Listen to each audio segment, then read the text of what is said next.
because I kept hearing such great feedback in terms of, you know, I love that. I want to have a lesson for that. That's where it came from. So thank you for all of you that so it shows some interest in that. So that's pretty exciting. So in case you're not really familiar with executive functioning is just really an umbrella term for a very complex cognitive process in which we use to set goals, plan our time, organize, prioritize tasks.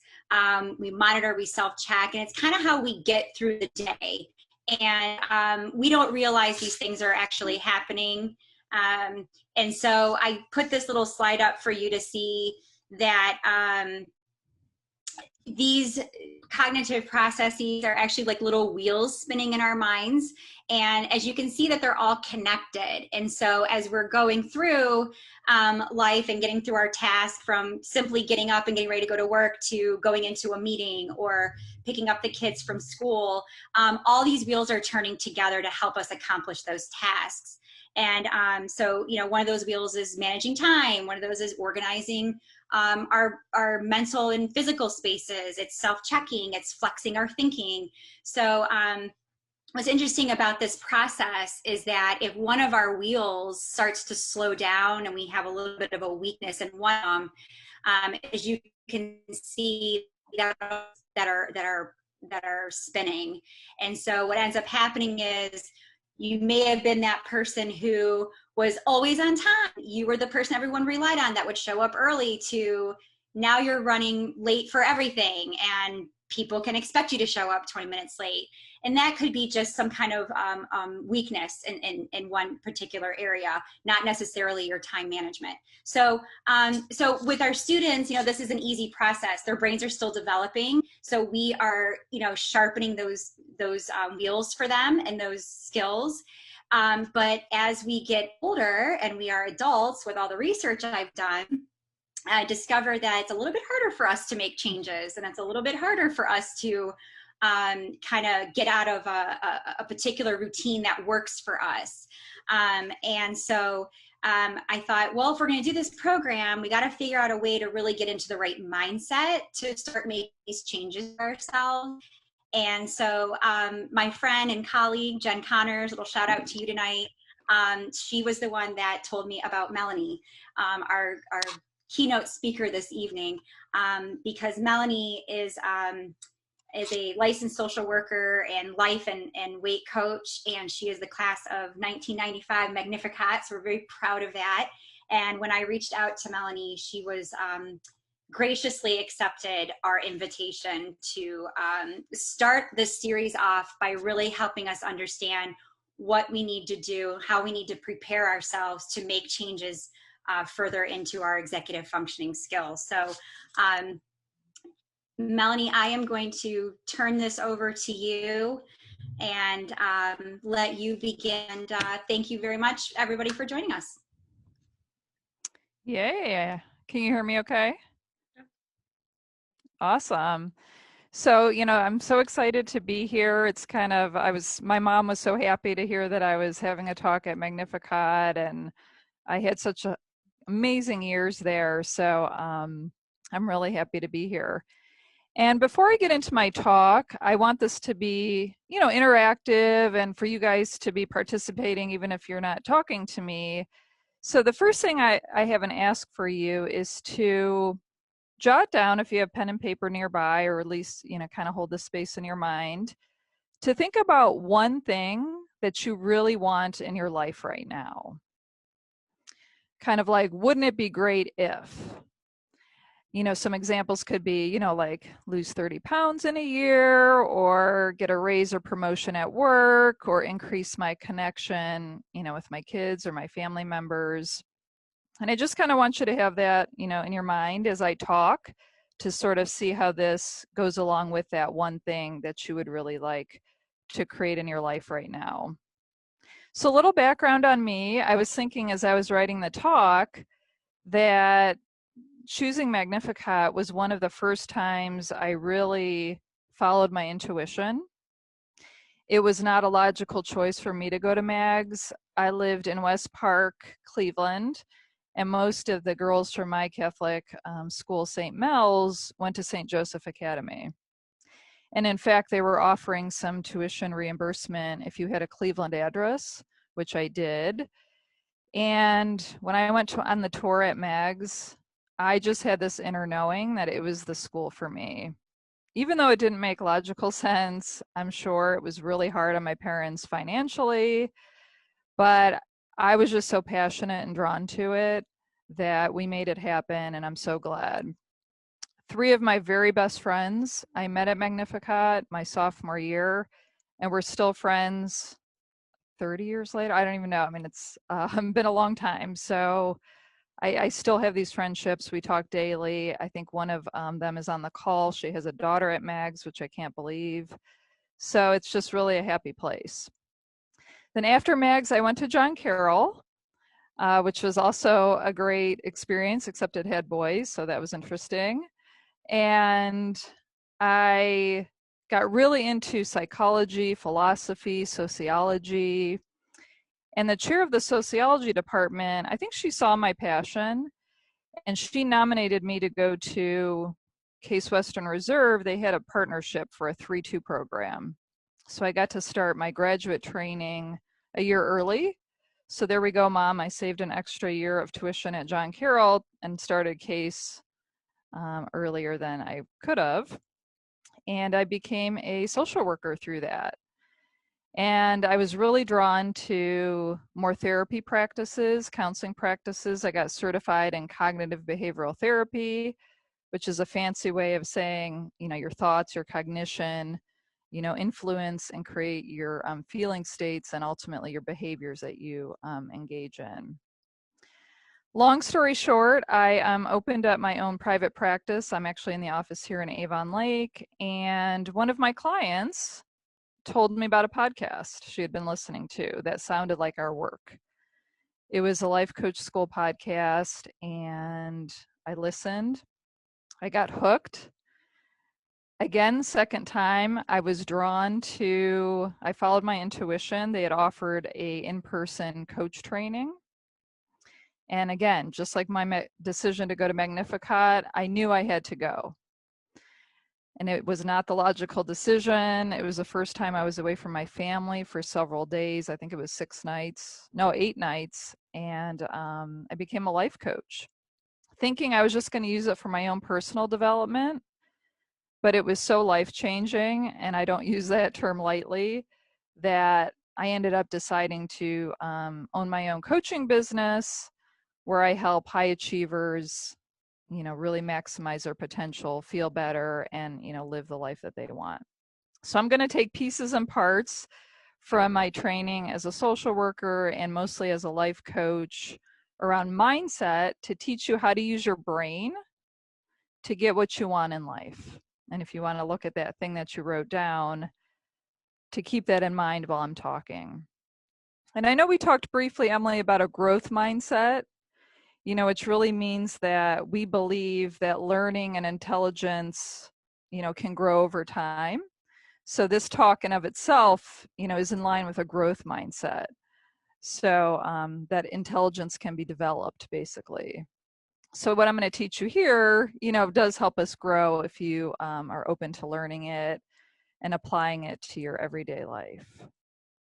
And if something doesn't make sense or you want me to repeat, please somebody stop me, and I will definitely repeat anything that doesn't make sense.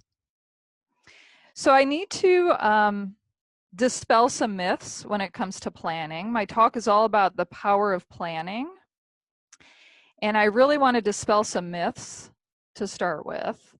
And then I really want to sell you on why planning is so vital and important and can really help us. And then how do we use that mental training, that brain management to get us there? So I'm going to do a little brain science, nothing too technical. I want to make it fun and interactive. So I don't know, and if anyone wants to put in the chat, if any of you guys have any negative thoughts about planning, and when I mean planning, like actually calendaring out things that you want to do throughout a day. A lot of people, a lot of my clients and myself included, I used to think that planning was too restrictive, that I couldn't be spontaneous, or that it was too rigid to really plan out my whole day. It felt really restrictive and rigid. And what I've come to understand through coaching is that planning itself actually helps us be less reactive. And planning your day actually creates a lot of freedom. And it takes away the overwhelm, and it limits time wasting activities. Time is one of the things we cannot get back. So it's a really, really valuable asset. So if I can help you get more of it, through less overwhelm and wasting of time, it's really a gift to have more time back in your day.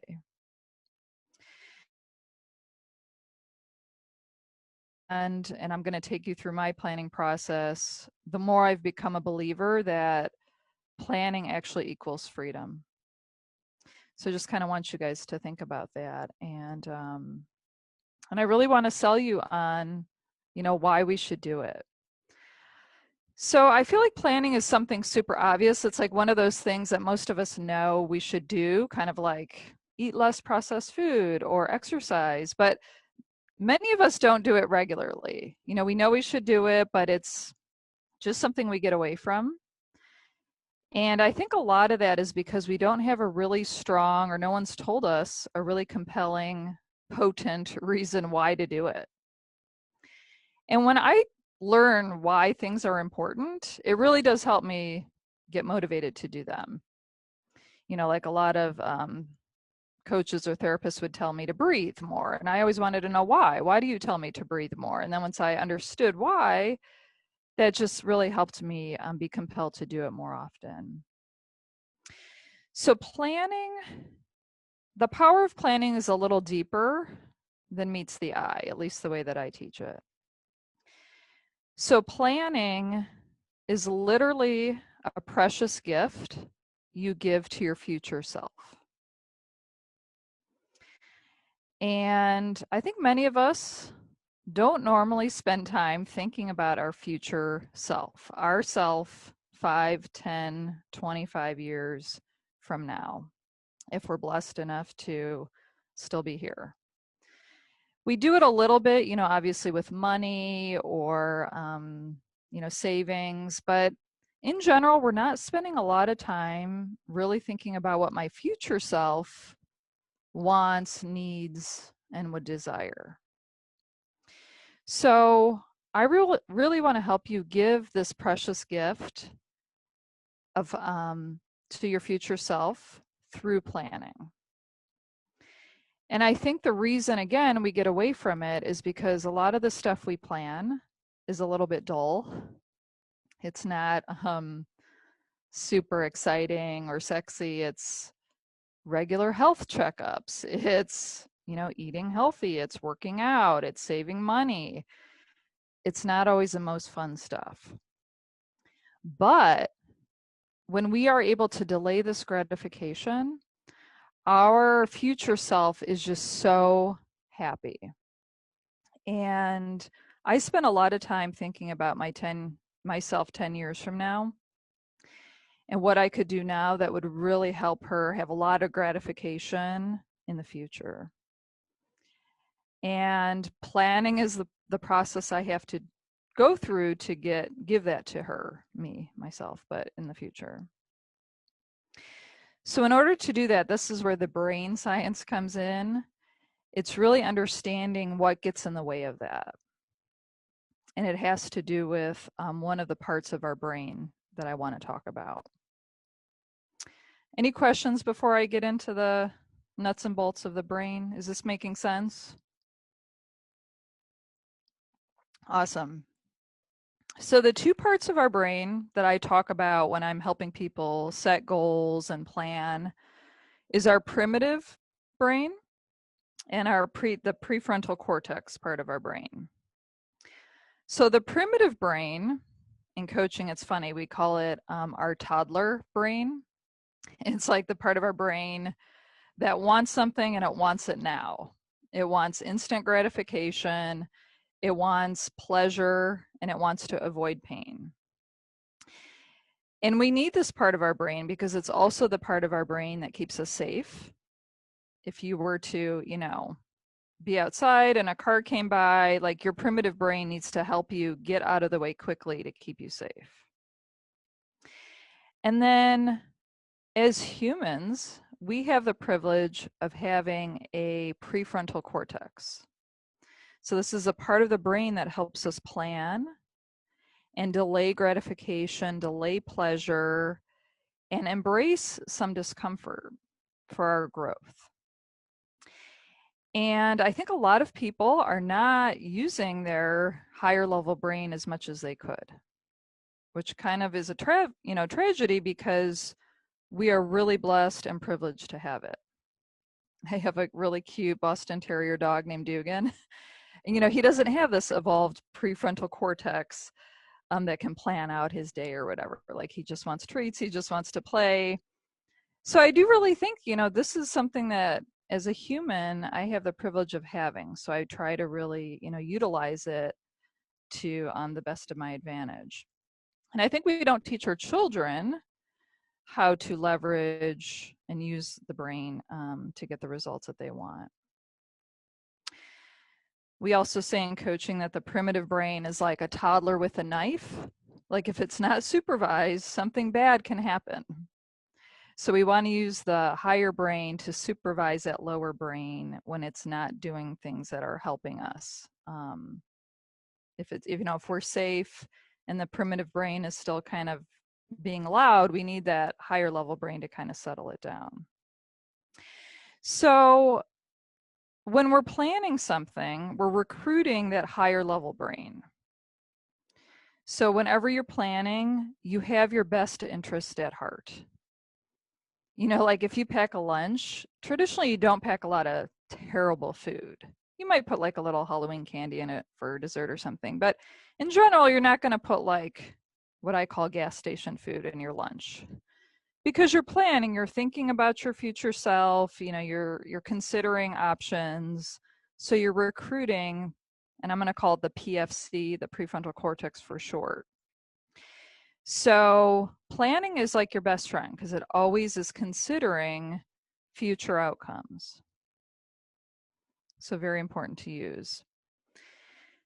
And in coaching, we're really trying to help people understand that, your life doesn't necessarily have to happen to you. That you can decide and plan pretty much a lot of it. And kind of on a macro level, you really want to decide what you want to do with your life from a big decision from a macro level. And then you have to make all these little decisions along the way to support it. And really the recipe to your dream life is setting goals on a big level, then yearly, then quarterly, then weekly. And we do this, we get the life we want when we plan it in this way. So it's kind of like we are the director of this ship. We don't want to just be letting life, kicking us around, letting the waves, like we have a direction, a course, and so we want to stick with it. So if anyone is kind of brave enough to unmute themselves or put in the chat and kind of share that one thing that they want right now, that would be kind of awesome. And we can kind of look at this from the planning perspective. And if not, I can just tell you what some of mine are. But do I have a brave soul that is willing to kind of say, what's one thing that would be really nice to have right now or to accomplish? I did go for the, it's Kathleen, for the Hi, Kathleen. Hello. I mean, I'm working at home right now. Okay. And I can see my kitchen. Just there it is, right there. Okay. And, just gaining weight. I walk every day, but, I'm not going to fit in my work clothes when I go back to work. Mm-hmm. I mean, it's like, I really need to do this. I just really need to lose. And 10 would be good, but 20 would be better. So. Okay. So lose, ideally 20 pounds. Yeah. So tell me, Kathleen, what is your plan for getting it? Do you have one right now?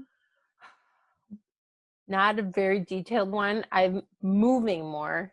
And I Okay. was thinking, I was thinking yesterday, whenever I want a snack, like a reasonable snack is fine, but Mm-hmm. I'm going to have a list of things to do instead of snacks. And they're going to be like sit-ups Love it. or push-ups.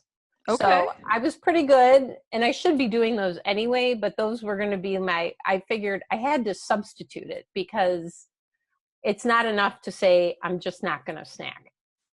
For me, I have Mm-hmm. to substitute it with something else because just Okay. not snacking isn't working. So, I like it. So you have, you've been moving and walking, so that sounds like that's pretty consistent. yeah. And then you're starting to plan out, what to do when I have this urge to snack. What else could I do in substitution of it? So that's good. And the reason I asked you is because I can tell people who are going to reach their goals and dreams by what plan they have and really how specific the plan is. So you started to get into some specifics around the sit-ups and the push-ups, which is great. So the more specific you can get with this plan, the more likely you will to reach it. And it actually signifies that you actually even believe in it. Because if you didn't have a plan, that often signifies we don't even believe we can get the result that we want.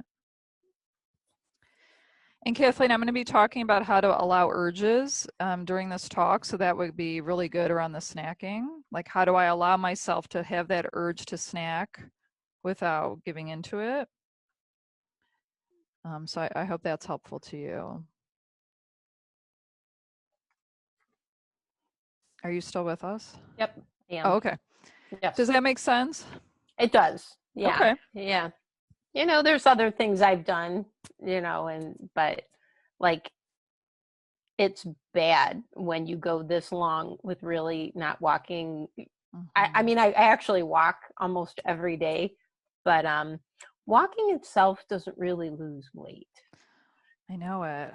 I mean, Sadly for me, enough, it just yes. doesn't work. So it's almost what I've planned so far is really just to maintain what I have and not gain. But to actually lose, I know I'm going to have to step it up.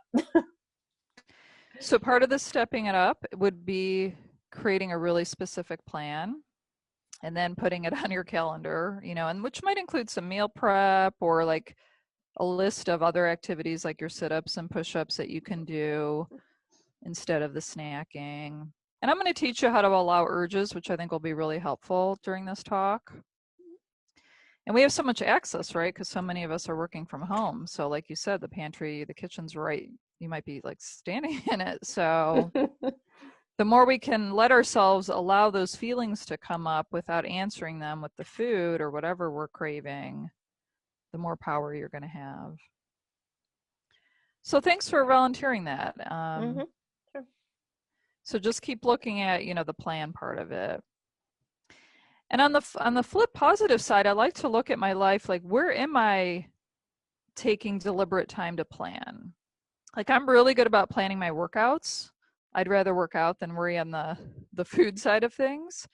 And I have it all nicely planned with my Mind Body app each week. I have all my workouts planned. So of course, like, my fitness is on par because I'm planning that side of my life. So always, instead of always looking at where I'm not planning, also look at where am I taking time to deliberately plan something and what results am I getting as a result of that. So another deep personal question to consider, I ask myself and my clients this, is if you always kept your word to yourself, meaning you always did what you said you were going to do, how different would your life be? And I'm always wondering, like, why do we give up on making plans for ourselves? So when you plan and then you honor your plan, which is something I'm going to have to talk about because we're going to have lots of desires not to honor the plan, even if we plan it, it really does build a strong relationship with ourselves. Like when we do what we say we're going to do, it builds self-trust, self-esteem goes up. It's just a really good, powerful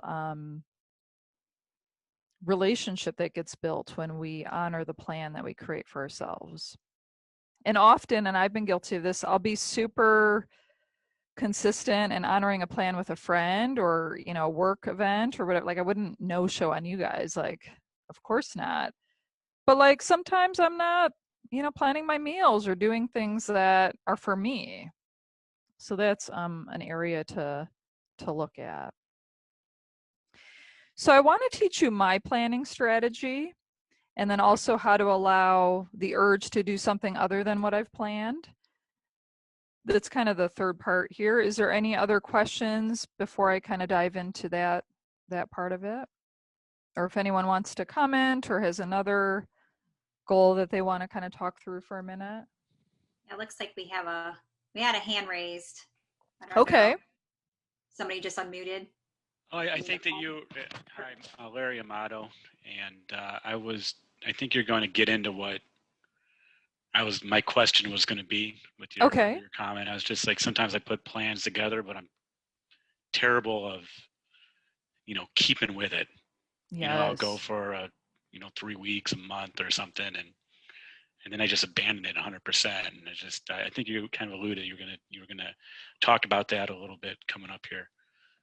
Yeah, for sure. And that's probably where your primitive brain, your toddler comes in, and I'm going to get into that, but yeah, for sure, like when I have on my calendar clean out closet, my primitive brain is going to be like, no, let's watch Netflix and eat chips and dip. Like this is, you know, I don't want to do that thing that's on my calendar. So half the battle is honoring what we have on the calendar. The plan is kind of useless unless we honor it. So I'll definitely get into that. I'm glad you brought it up because it's so common. But nobody really teaches us this stuff. Like, what do I do when I have the urge to do something else? And then the primitive brain is really running the show. That toddler is kind of making the decisions, which aren't always in our best interest. So the strategy that I use is, I call it Sunday, or some of my coach friends call it Monday, hour 1. And there's just 3 steps. It's not super complicated. But basically, whenever would make sense. I like to do it Sunday evening. Some people like to do it Monday morning, like the first hour of Monday.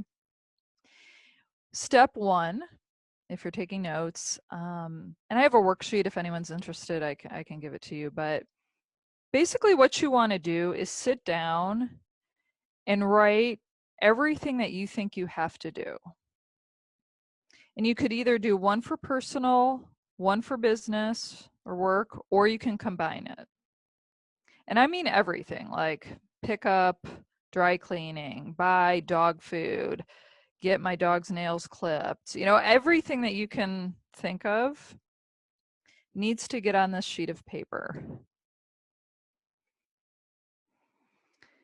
And you just keep asking yourself, is there anything else? Is there any, my kids' appointments? Like, you know, what else? You know, sometimes I go through each child to make sure that I've got all their stuff done, and then the dog and all my stuff. So you just write down everything that you think you have to do, anything that comes to mind, until you come up to, you know, like you've done all of it. And the power of this is that we no longer have to our brain doesn't have to hold on to it anymore. It can be really overwhelming and cluttered to keep all of those to-do items in our mind. So we want to get it all on paper until you can't think of anything else. And if this is your first time doing it, might seem a little overwhelming because we've never done this before, so there might be a lot. But over time, the more you do it, that lessens. Then step 2 is to write down all the obstacles that might come in the way of getting it done. So like for me, let's say, or like a new coach, if I have to do some website stuff and I don't know the tech side of it, I might need to learn how to do WordPress plugins or something, or I need to hire somebody and I also have to schedule that and have a talk with them or research a couple people. Like anything that would come in the way, we also want to write down and make time for figuring out. And then what was I going to say? Oh, decide if there's anything on the list that you no longer want to do. Like some people put stuff on there, like, I don't know, a lot of my friends are not grocery shopping anymore. They're doing Instacart. So like they're deciding what things they no longer have to or want to do. So, and then step 3 is to prioritize the list. So, you know, we really need to find out what's the most important thing, what needs to get done, you know, before something else. And you want to stay calm throughout this process. You know, most of these things aren't going to be super urgent. And so you kind of prioritize what would I like to get done, what really needs to get done, what needs to get done now, like tomorrow. So you have that list. And then what you need to do, and this is the part that your brain is not going to like, is transfer the list onto your calendar. Whether you use a digital calendar or a paper one or both. And the brain hack that we like to use in coaching is to put the fun stuff first. So I like to put my work, because I love to work out, put my workouts in first. I even put in time to meditate or to relax or to read or to do any continuing education. So I kind of start with the fun stuff or the more pleasurable stuff, my haircut or whatever it is. You can even plan for free time. So put your free time in the calendar. That kind of gets me motivated to do it. And then this is a fun part. Once it's all on the calendar, all on the calendar, you get to rip up your to-do list. You don't need it. It's just going to be clutter. Make sure it's all on the calendar and then throw it out. It gives your brain a little bit of a rest, a break from all that it was carrying on. And, you know, in the beginning, it's hard. You're kind of time blocking. And sometimes you're just guessing, like, I think this is going to take me an hour. I always give myself a little bit more time than I think it would. And you might not get it right. And then you might have to find another time block if you really didn't get something done in the time that you allotted. So be a little bit more generous than under generous. And then I tell myself if I didn't get it done in the allotted time, I got to do it during my free time, which I'm not going to want to do. So that kind of motivates me to do it during the allotted time on the calendar.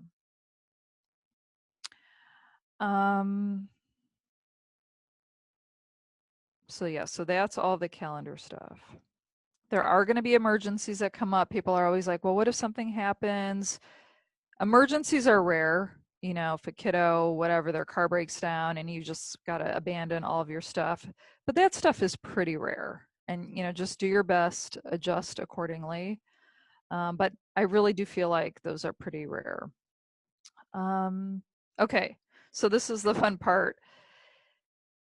What is going to happen is you're going to get to your time block. Let's say I want to clean out my closet. For sure, when it's time to clean out my closet, my primitive brain, my inner toddler, is not going to want to do it. 100%. And I just know this going in, that there's going to be some resistance, that the lower brain is going to have a little bit of a fit. And this is where that brain management comes in, and the urges. You're basically going to have an urge to do anything but what's on the calendar.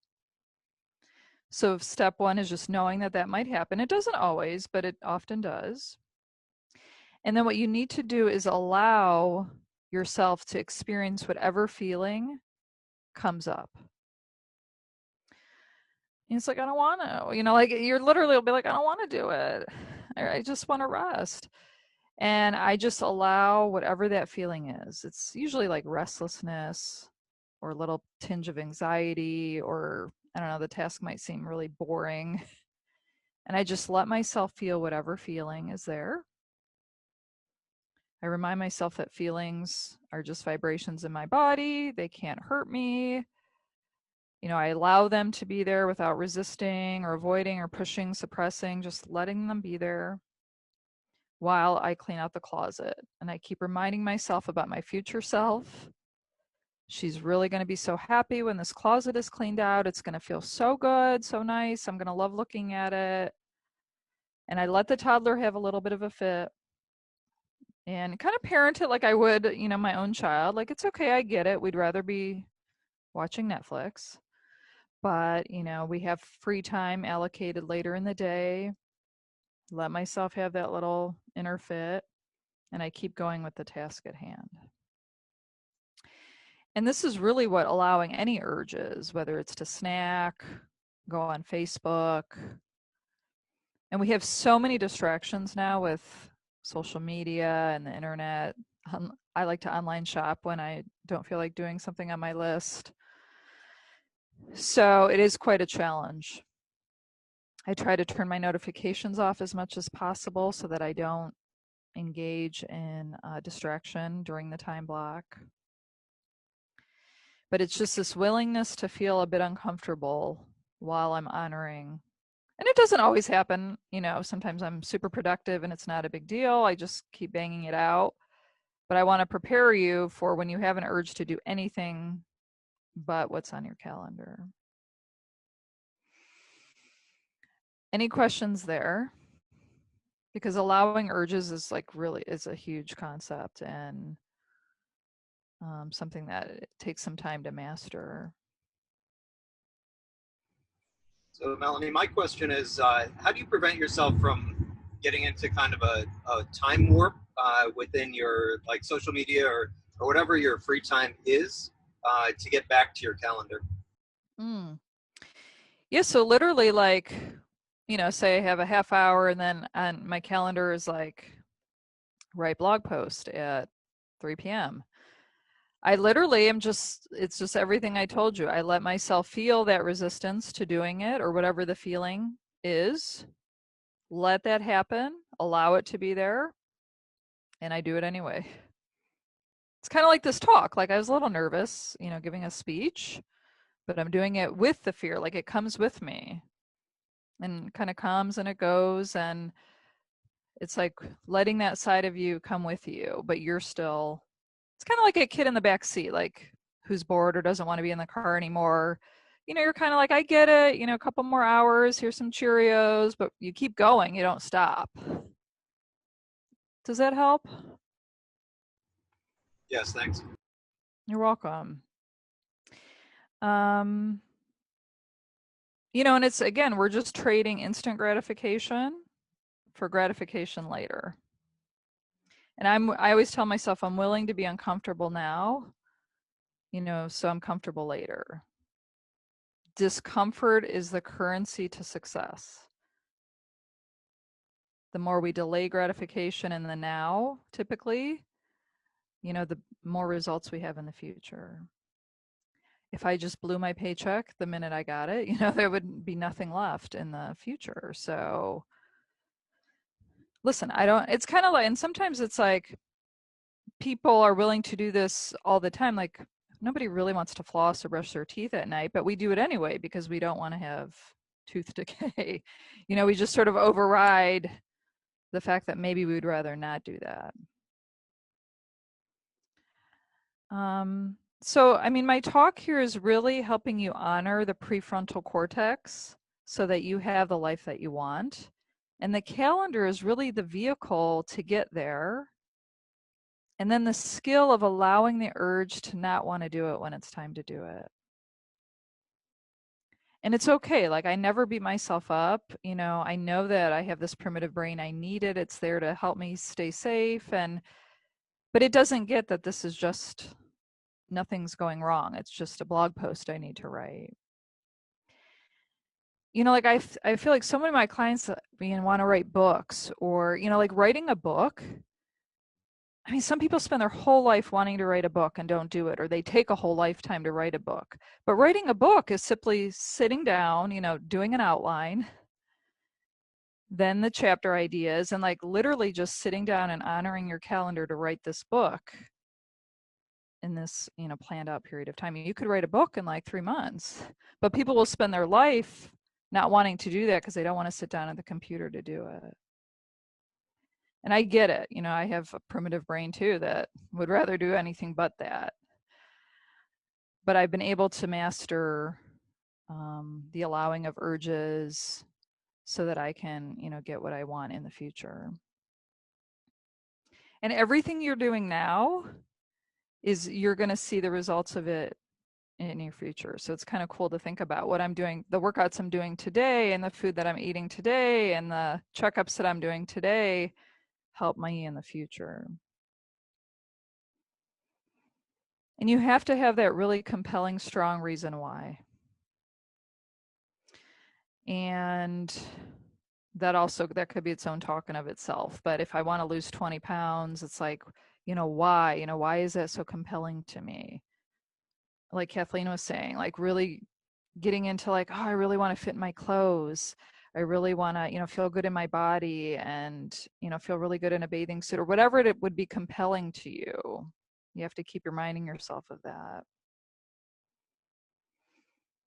And, you know, our society, we're just filled now with instant gratification because of our phones, the internet at the tip of our fingers. We have so many distractions, more than we've ever had before. So this is a huge skill to master. But really, it's just a willingness to be a little bit bored, a little bit restless, a little bit anxious to get the life that you want and the results that you want. So in closing, I hope I sold you on the power of planning, and I'm hoping your future selves will thank me later. And I really would love to open it up to questions. I can coach anyone that obstacles.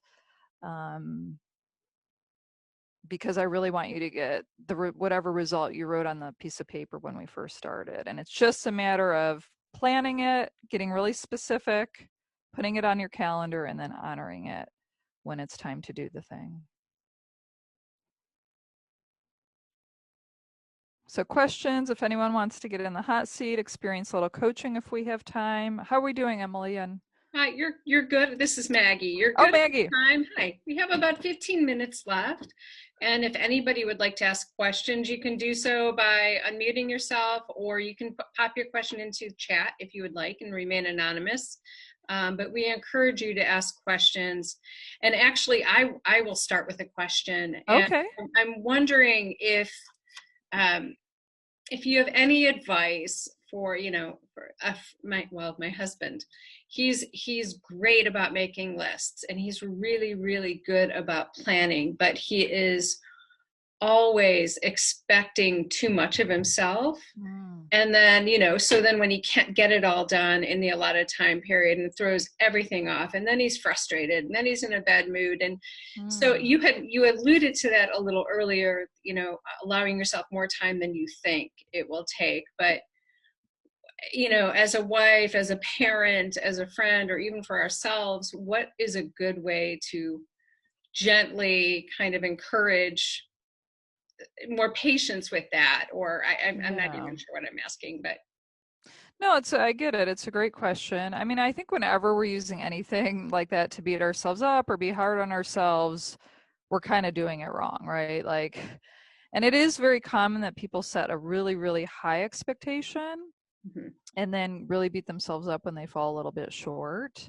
Right. So, and it's tough because it's not you, it's more him that's in the situation. But if I was coaching him, I'd really look at making sure that he's in the realistic ballpark of setting a stretch goal. I was listening to this coach, he's a coach on flow, and he said you really don't want to make a goal that's 30%, like there's like the sweet spot of creating a goal that's like 30% out of your comfort zone. The further we get out, the less we're in flow, and the more that toddler brain just takes over. Okay. I mean, it's hard to quantify that, but we just want to make sure he's setting a stretch goal that's also somewhat attainable, you know, through the plan. And also too, and I won't monopolize the time here, but you mentioned that you have a worksheet that you could provide.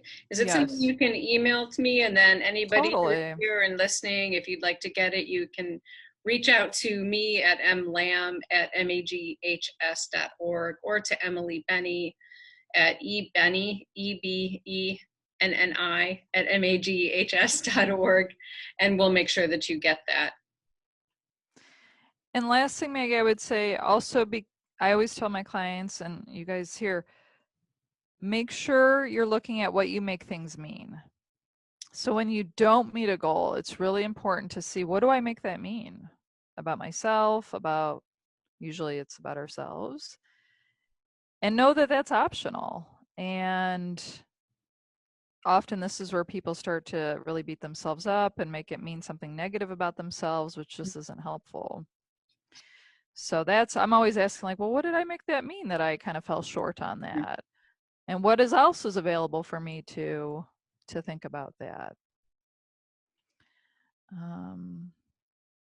So I don't know, we could do a whole talk on failure, because I think failure is amazing, and I'm willing to learn from failure, which is part of a growth mindset. Mm-hmm. So I bet he's making it mean something negative, which is something he could look at. Right. I think that's probably true. Yeah, I think that's probably true. Anybody else? Does anyone else have questions here? I can't be the only one. I have a question. I've never done this, but I've heard of like vision boards. Uh-huh. And I guess I'm like more like, well, that would be cool to do, but then I just don't do it. Okay. And I don't know, like, how motivating is a vision board, or, is that something where you're just trying to, keep something in front of you and not get, I don't know, kind of distracted with those other urges and procrastinating? I mean, I don't know how successful they are. That's why I guess I haven't done one. Yeah, vision boards, they kind of come out of, did you ever read, or do you know about that book, The Secret? Oprah promoted it years ago. It's basically a tool from Law of Attraction, which means like what you focus on, you can kind of manifest. And the idea is that if we have these pictured images and we're checking in with that our focus is there, and that we'll kind of work towards those things. So I'd like to do vision boards. I do them. I actually do them in a book format, which is kind of fun. But it can just serve as a visual reminder of what you're really working towards. But I still think you need the plan to really increase the likelihood that you'll get it. Is a vision board, like, I think you kind of touched on it a little bit, where you like start with your big goals and then you get more detailed? You can. So is it the vision board is like, I mean, if you're thinking about your future self, where does that come? Is that the vision board is more of the brainstorming, the big picture, and then you can say, well, that thing right there in my vision board, that speaks to me right now. And the other stuff, maybe I'm not going to go to Hawaii because of COVID. So you can have it there, but it's not really what you're going to act on. Like, is it like, I don't know. I guess it's kind of items that you desire. So people will cut out pictures of, like if you really have a strong desire to go to Hawaii, you could put that on your vision board. Or words, people cut out words that really speak to them. So it's like a visual reminder of what we desire. Okay. And then hopefully we're taking action towards that, what we desire. And then ultimately you manifest them. And then people kind of go back and like, oh yeah, I did go on that trip to Hawaii or something similar. So they can be it's a fun tool. I think people do them digitally. They create vision boards and they'll have them as their screensavers. There's lots of different things you can do. It's just a visual representation of goals or things that you desire that you want to call in. Thank you.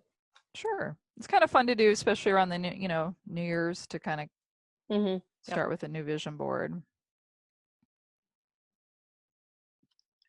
Melanie, I'd like to just quickly jump in, just in case our guests do not have the chat window open.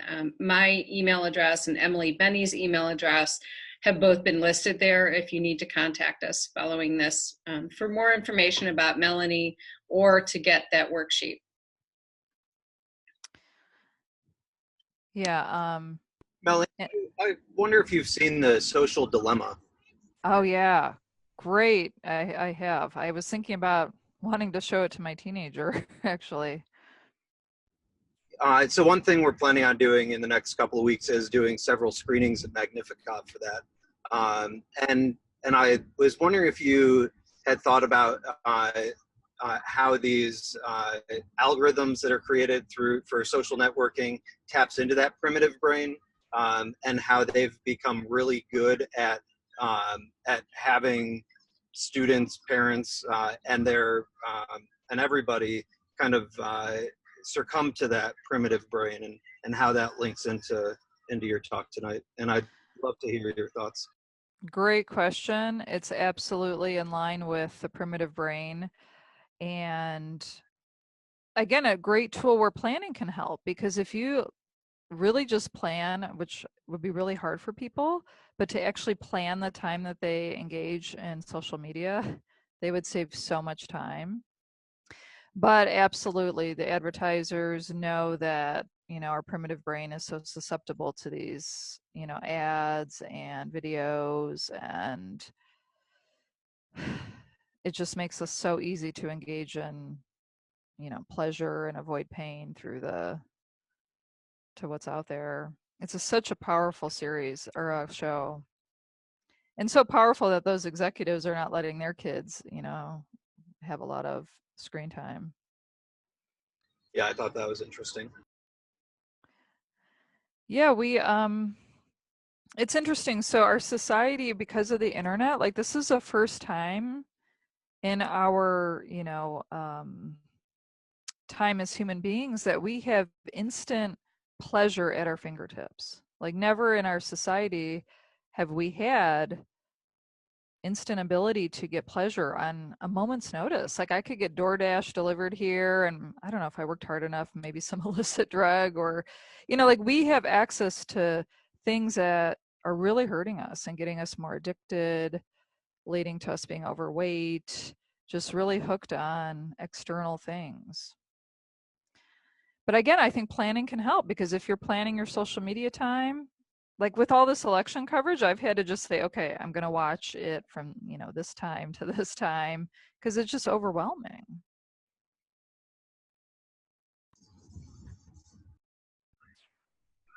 And I worry that our kids, because they don't have a lot of breaks from their screens, they're not developing the contemplative part of their brain. We can't, kids can't, and adults can't either be even just bored for 5 minutes in a waiting room. We all have to take out our phone, or like we're just not willing to be with any negative emotion without distracting ourselves with our devices.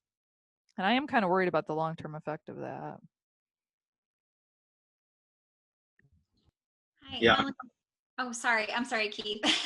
Or somebody who jumped in. I'm sorry. I wanted to go back, and I was thinking about this because I can't tell you how many tools you just gave me to use more in the classroom. It just really broadens the perspective of how do we help sharpen some skills in other avenues. And you talked about the want to do list, the obstacles, and the then prioritizing. And I don't know if I don't want to speak for every adult online, but I know for me it's really hard to figure out what is a true obligation, because everything I always feel that I have to do everything. I have to do the laundry. I have to do this. I have to go to the grocery store. I just feel like I'm inundated with have to. And I think that is a little bit more challenging for adults than it is with kids. Where with kids, when I'm talking to them about aspirations, obligations, and negotiations, they just sit there and go, well, yeah, negotiations, I love those because I can do those whenever I want. So is there any tips you could give us on how to say to ourselves, maybe not everything is an obligation? Great question. I mean, the truth is, like, you really don't have to do any of those things. Like the great thing about being an adult is, like, we don't have to do those things. And I think the turnaround is like, I'm choosing to do those things. But also, like also weighing out your work life or your life balance. Like I'm not willing to do things that are really going to kick me out of any sort of time for self-care or, you know, the things that are important to me. So really, you don't have to do any of those things. You don't even have to like cook dinner for your kids. You know, like you're choosing to do that. And some people unfortunately don't do those things and there's consequences. But I always tell myself I'm choosing that, and then why am I choosing that? And I make sure that I like the reason. And that it also doesn't kick me out of kind of a balance that I'm really striving for. Because, you know, I work with a lot of high achievers and they just, busy is their best friend. And they're just really worship busy and all the things. And that just doesn't really help with the happiness and balance part of things. So Emily, you don't have to do the laundry. You're choosing to. I'll let everybody in my house know that. And at what cost? You know, like making sure that you still had some time to yourself. But it's tough, especially when we have people counting on us and a lot of moving parts. But you don't have to do it. You're choosing to do it, and make sure you like the reason why you're choosing to do it. Great. Thank you. Sure. We have right, Maggie, we just have just a couple minutes. So if there's any last questions that want to come in before we wrap up. Quiet group.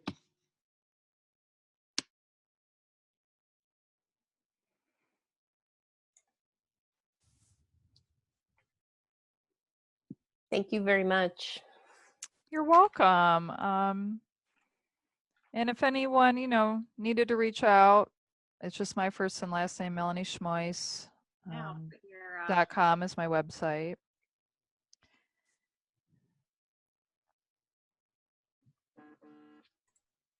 Uh-oh. Oh, thank you. There we go. So there we go. You guys will get it now. So mind your strength. Get it? Like I'm trying to help people strengthen their minds. Yes. Thank you, Melanie. This was just absolutely amazing. We are so blessed that you were able to join us tonight and really kick off this incredible series with us. And like Maggie mentioned, we are always available for follow-up. And as you can see, I got Melanie's email address. It's very easy to find her. She's really great. So thank you again. Thank you everyone for joining us. We hope that we see you. We have 3 more executive functioning events that are all designed for our adult community. We've got metacognition and self-check next week with Michael Greschler. That's going to be also a great session. The SMARTS program is what we use at Magnificat. So it is, you get a good flavor for the program, but also get some great tips. He's got some great fun activities. As you can see in December, we're going to talk about how do we get organized, you know, how do we get things all put together. And we've got great guest speakers as well. We got another alumnae joining us, Ellen Brooks Van Oosten, class of 83. And we also have Casey Griffin joining us that night as well. She works for Closet Factory, so she'll tell us how to physically get organized. Yeah, and then we end our session the second weekend in December with our very own Megan Rakowski, our school psychologist, and she and I are going to partner together to talk about managing time specifically. So that'll be really fun. So we look forward to seeing everybody at the remaining sessions. We, you know, hope everyone has a blessed week. Be safe, be well, and thank you so much for joining us. Thank you again, Melanie. This was absolutely wonderful. You're welcome. Nice meeting everybody. Allow those urges. Thank you. Thank you, everyone. Have a good night. You too. Bye.